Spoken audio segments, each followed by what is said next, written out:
Hello दोस्तों, आप सभी का स्वागत है फिर से हमारे YouTube channel exam oriented classes पर। तो फिर से हम आपको कराने वाले हैं।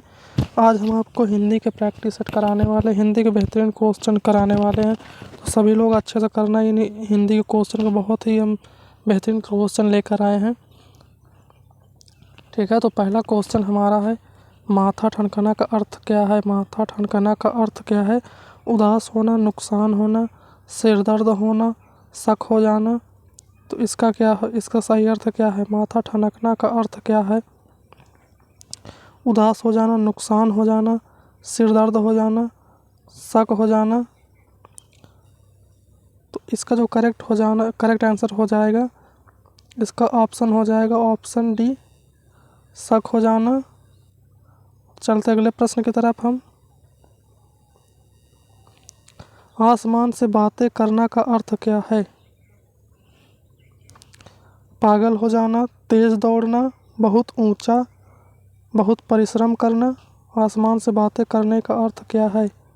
इसका सही जवाब बताएं, क्या हो जाएगा? आसमान से बातें करना का अर्थ क्या है? पागल हो जाना, तेज दौड़ना, बहुत परिश्रम करना, बहुत ऊंचा। तो इसका जो करेक्ट आंसर हो जाएगा वो हो जाएगा ऑप्शन ऑप्शन सी हो जाएगा इसका करेक्ट आंसर, ऑप्शन सी। चलते अगले प्रश्न की तरफ।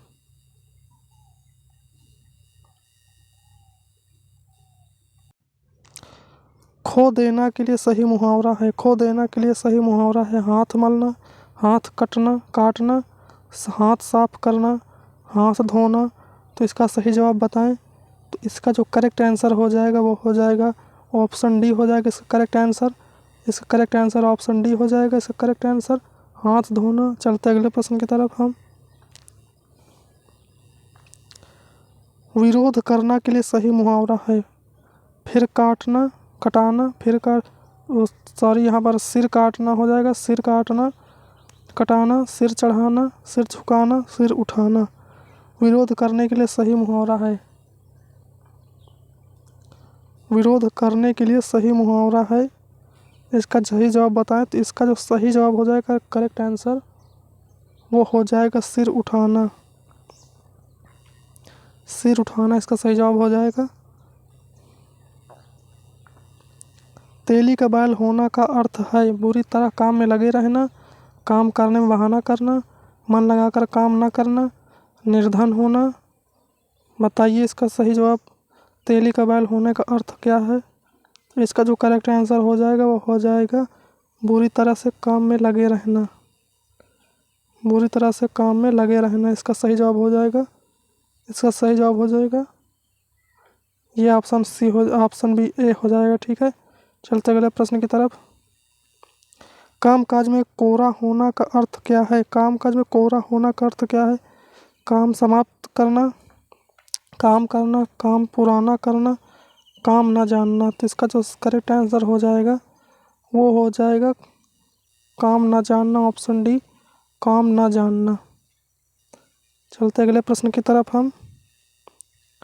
निम्नलिखित वाक्यों में से एक वाक्य शुद्ध है। पेड़ की पत्ता गिरी, पेड़ में से पत्ता गिरा पेड़ों से, पेड़ से पत्ता गिरा।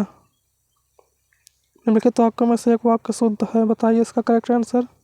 इसका जो करेक्ट आंसर हो जाएगा वो हो जाएगा पेड़ों से पत्ता गिरा, ऑप्शन पेड़ से पत्ता गिरा, ऑप्शन डी हो जाएगा इसका करेक्ट आंसर, ऑप्शन डी हो जाएगा।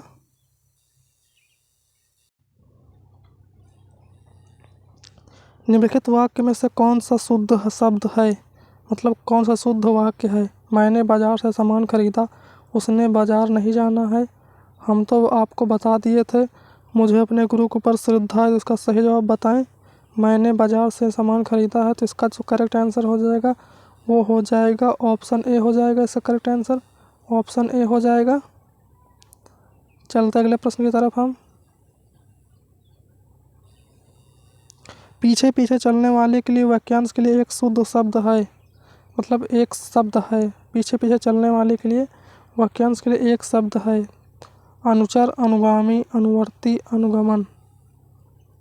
तो इसका करेक्ट आंसर हो जाएगा, इसका करेक्ट आंसर हो जाएगा अनुगामी। उसे अनुगामी कहते हैं जो पीछे पीछे चलता, ठीक है। तो इसका करेक्ट आंसर हो जाएगा अनुगामी।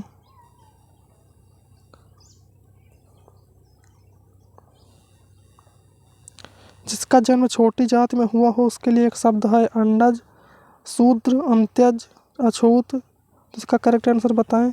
इसका सही जवाब हो जाएगा अंत्यज। अंत्यज हो जाएगा इसका करेक्ट आंसर, अंत्यज। चलते अगले प्रश्न की तरफ। जिसे भुलाया ना गया हो वाक्य के लिए प्रयुक्त होने वाला शब्द एक शब्द है। जिसे बुलाया ना गया हो, टाइपिंग गलत हो गई। जिसे बुलाया ना गया हो उसके लिए एक शब्द है अतिथि, अभ्यागत, अनाहुत, रिश्तेदार। तो यहाँ पर हो जाएगा जो इसका सही जवाब हो जाएगा अनाहुत।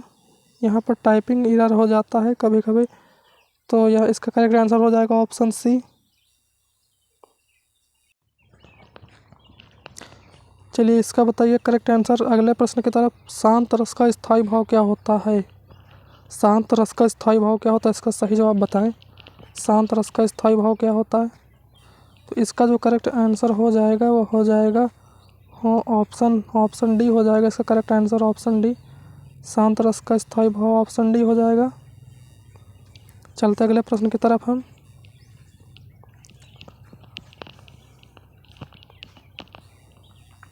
सर्वश्रेष्ठ रस किसे माना जाता है? रसों में सर्वश्रेष्ठ रस किसे माना जाता है?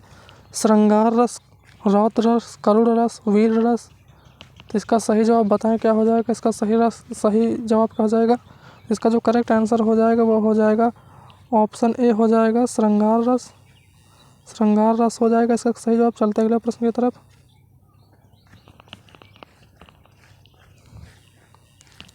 रौद्र रस का स्थायी भाव क्या है? रौद्र रस का स्थायी भाव क्या है? क्रोध, विस्मय रस, शोक रस, भय रस।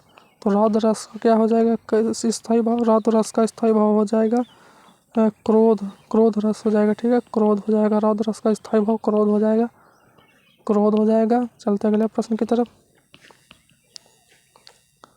तरन, तनुजा, तट, तमाल, तरुवर, बहुछाया में कौन सा अलंकार है? इसकी पहचान करें, कौन सा अलंकार है इसमें? अनुप्रास अलंकार, यमक अलंकार, उत्प्रेक्षा अलंकार, उपमा अलंकार। इसके सही जवाब बताएं। तो इसका जो करेक्ट आंसर हो जाएगा, इसका करेक्ट आंसर हो जाएगा अनुप्रास अलंकार। अनुप्रास अलंकार हो जाएगा इसका करेक्ट आंसर। ठीक है, इसका अनुप्रास अलंकार। पीपर, पात, सरस, मंडोला पंक्ति में कौन सा अलंकार है? उत्प्रेक्षा अलंकार, उपमा अलंकार, रूपक अलंकार, अतिशयोक्ति अलंकार। इसका करेक्ट आंसर हो जाएगा, इसका करेक्ट आंसर हो जाएगा हमारा उपमा अलंकार। उपमा अलंकार हो जाएगा इसका करेक्ट आंसर, उपमा अलंकार। ठीक है, उपमा अलंकार हो जाएगा इसका सही जवाब। चलते अगले प्रश्न की तरफ।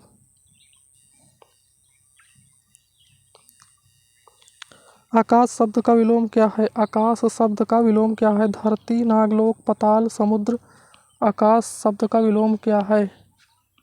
आकाश शब्द का विलोम क्या है? धरती, नागलोक, पाताल, समुद्र। तो इसका जो सही जवाब हो जाएगा वो हो जाएगा पाताल। इसका हो जाएगा करेक्ट आंसर पाताल हो जाएगा। प्रत्यक्ष शब्द का विलोम क्या है? प्रत्यक्ष शब्द का विलोम क्या है? अप्रोच, परोक्ष, सुंदर, प्रत्यय। अप्रोच, परोक्ष, सुंदर, प्रत्यय। इसका सही जवाब बताएं क्या हो जाएगा इसका करेक्ट आंसर। इसका जो करेक्ट आंसर हो जाएगा वो हो जाएगा प्रत्यक्ष का जो करेक्ट आंसर हो जाएगा विलोम वो हो जाएगा परोक्ष। चलते अगले प्रश्न की तरफ हम। तिमिर शब्द का विलोम क्या है? तिमिर शब्द का विलोम क्या है? इसका करेक्ट आंसर बताएं। आलोक, किरण, रंगहीन, रंगीन, रंगहीन। तो इसका करेक्ट आंसर हो जाएगा, इसका करेक्ट आंसर हो जाएगा आलोक। तिमिर का जो विलोम होता है वो आलोक होता है। तिमिर का विलोम आलोक। ठीक है, चलते अगले प्रश्न की तरफ। उन्मूलन शब्द का विलोम क्या है? उन्मूलन शब्द का विलोम क्या है? अमूलन, निमीलन, समूलन, रोपण। तो इसका करेक्ट आंसर क्या है?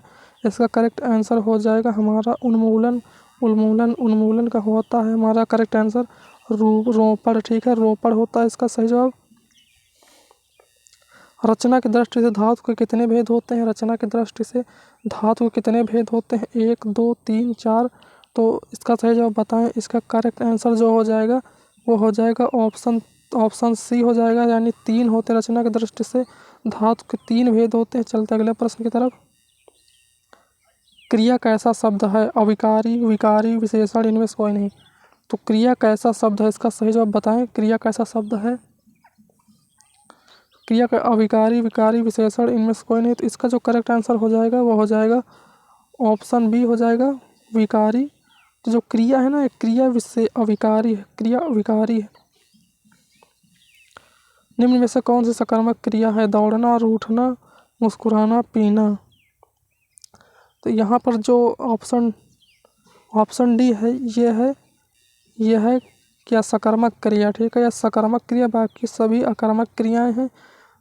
तो ये था हमारा लास्ट प्रश्न, ये था हमारा लास्ट क्वेश्चन।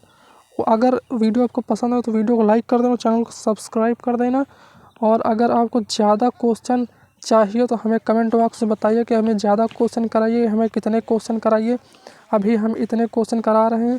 अगर आपको डिमांड होगी ज़्यादा क्वेश्चन हमें चाहिए तो हमें आप बता सकते हैं, हम ज़्यादा क्वेश्चन बढ़ा देंगे। यहाँ पर क्वेश्चन संख्या को इंक्रीज कर देंगे। तो वीडियो पसंद हो तो वीडियो को लाइक कर देना।